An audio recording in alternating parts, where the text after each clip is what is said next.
नान माने खुटा देने वाला दान करे जरा खुटा देय खुटा देने वाला दुआ कबूल है ना। 5 नम्बर हलो मुर्ताकिबुन बिल काबायर जरा कबीरा गुनाह करे रेगुलार बुझे बुझे आमार दिक रेगुलार बुझे बुझे कबीरा गुनाह करे दाढ़ी काटा कबीरा गुनाह बिड़ी खा कबीरा गुनाह सिगारेट खा कबीरा गुनाह टाकलू से कापड़ परा कबीरा गुनाह बेपर्दा करा कबीरा गुनाह सूद खा कबीरा गुनाह घुष खा कबीरा गुनाह मिथ्या कसम के माल बिक्री करा আল্লাহর কসম যদি 1 টাকা লাভ করি লাভ করছে 300 টাকা কয় আল্লাহর কসম যদি 1 টাকা লাভ করি এইভাবে মিথ্যে কথা কয় আল্লাহর কসম কিনা দামে ছেড়ে দিলাম আপনি কি দামে ছাড়ছেন এটা আমার শোনার দরকার নাই কয় টাকা লাভ করছেন এটা আপনার বলার দরকার নাই আপনার লাভ হইলে ছাড়বেন নইলে ছাড়বেন না সেটা আপনার ব্যাপার কিন্তু মিথ্যা কসম কে যারা বেচে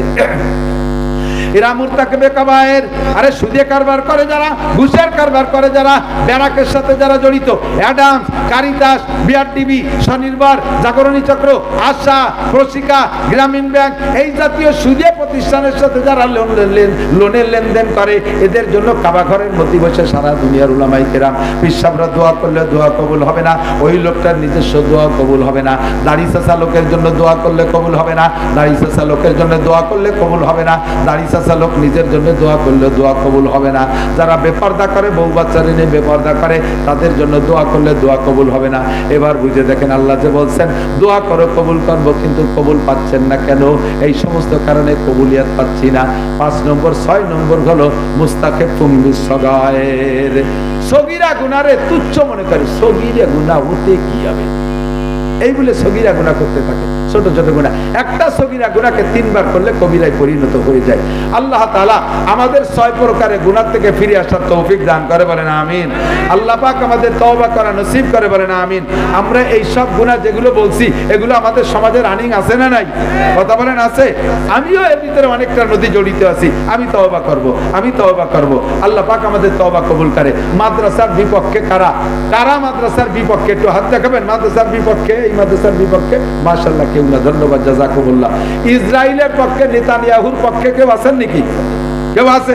যেই লোকটা মুনাজাতের আগে চলে যাবে বোঝা যাবে যে ওই লোকটা নেতানিয়াহুর লোক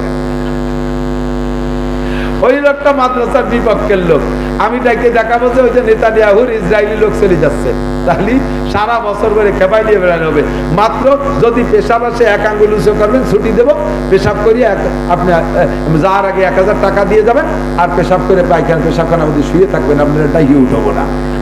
মিথ্যে কথা কয়ে আঙ্গুল দেখালে ডায়াবেটিস হবে। আল্লাহ তাআলা সবাই সুস্থ রাখুক সবাই বলেন আমিন সবাই বলেন আমিন। মাদ্রাসার জন্য হুজুর বলছে আমি কালেকশনের রস করিও নাই কালেকশন পারিও না তবে একটা কথা মনে রাখবেন জীবন বইরে ইনকাম করলেন কত টাকা খরচ করলেন। আমাদের গোপালগঞ্জের একটা সন্তান নাম তার কাজী ফিরোজ রশিদ ঢাকা আওয়ামী লীগের পক্ষ থেকে ঢাকা 7 আসনের ধানমন্ডি আসনের এমপি ছিলেন।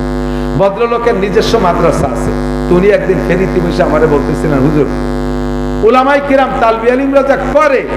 আমরা সারা জীবন ভরে ইনকাম করে সব যদি তাদের দিয়ে দেই তাহলে তাদের ঋণ শোধ হবে না। তারা শেষ রাত্রি উঠে ছোট ছোট বাচ্চারা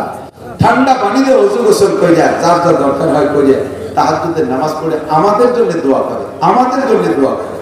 আমরা 1 ফুট চাউল দেই আমরা 1-200 টাকা দেই তারা আমাদের জন্য দোয়া করে আর আমি আমার ইনকাম লক্ষ লক্ষ কোটি কোটি টাকা ছেলেমেয়ের জন্য খরচ করি ছেলেমেয়ের জন্য কোটি কোটি টাকা খরচ করে বাড়ি গাড়ি কত কিছু বানাইছি এই ছেলে মেয়ে জীবনও কোনোদিন নামাজও পড়ে না আমাকে জন্য হাত মুনাজাত করে কথা গান ঠিক না। আমি মাদ্রাসা করছি এই জন্য আমার মাদ্রাসার টাইলস আমার ঘরের টাইলস দিছি 160 টাকা স্কয়ার ফিট আর মাদ্রাসার টাইলস দিছি 170 টাকা স্কয়ার ফিট কারণ আমার এই টাইলসের উপরে বসে আমি ছেলে মেয়ে নিয়ে কত কাম আকাম কত উল্টোপাল্টা করব কিন্তু আল্লাহ রাসূলের মেহমান কুরআনের পাখিরা ওই টাইলসের পর বসে কুরআন শরীফ পড়বে তা সেই টাইলস কেন আমার ঘরের টাইলসের সাথে দাম বেশি হবে না এই জন্য আমি বেশি টাকার টাইলস দিছি। আমার বাড়ি আমি 65 টাকা দামের চাউল কিনে খাই আমার মাদ্রাসার ছাত্রদের আমি 70 টাকা দামের চাউল খাই কারণ আমি এই চাউল খাইয়া ছেলে মেয়ে নিয়ে কত কাম আকাম করে বেড়াবো একটু আল্লাহ বললে একটা ছেলে মেয়ে করবে না তারা দামি চাল খাবে আর আমার কোরআনের পাখিরা কম দামি চাল খাবে হতেই পারে না। আমি তাদের জন্য 5 টাকা দাম বেশি দিয়ে চাউল কিনে খাওয়াই, তোরা কোরআন পড়বি, তোরা বেশি টাকা দ্বারা চাউল খাবি। আমার ঘরের খাট যা বানাইছি আমার বাসার জন্য, তার সাথে বেশি টাকা দিয়ে আমি ছাত্রদেরকে খাট বানাই দিছি। ওনার মাদ্রাসায় প্রত্যেকটা ছেলে পার্সোনাল খাটে ঘুমায়, বড় লোক মানুষ সেইভাবে সিস্টেম করেছে। আমার ঘরের এসির সাথে মাদ্রাসার ঘরের এসি ভালো এসি বানাই দিছি, আমার বাথরুমের সাথে হুজুরকে বাথরুম ভালো বানাই দিছি। কারণ তারা এই টাকা খাইয়ে কোরআন পড়বে, এই টাকা খাইয়ে তারা এই ব্যবহার করে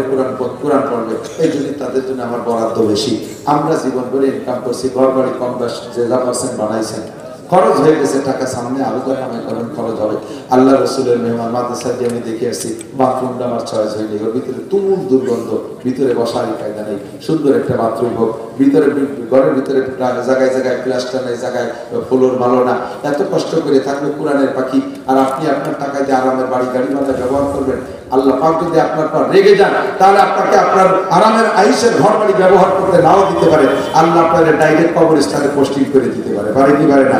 আমার তার ব্যারিরা ভালো জায়গা থাকবে না, তুই ভালো জায়গা থাকবি, তোরে এই জায়গা থাকতে দেবো না, তোর পায়খানা, তোরে এই ভালো পায়খানায় পায়খানায় করতে দেবো না, তোরে পোস্টিং করে দেবো কবরস্থানে। আল্লাহ তাআলা সবাই সুস্থতার সাথে হায়াত বাড়াই দিন, বলেন আমিন। মাদ্রাসার ছাত্রদের জন্য এদের লিল্লা বোর্ডিং আছে, লিল্লা বোর্ডিং আছে না?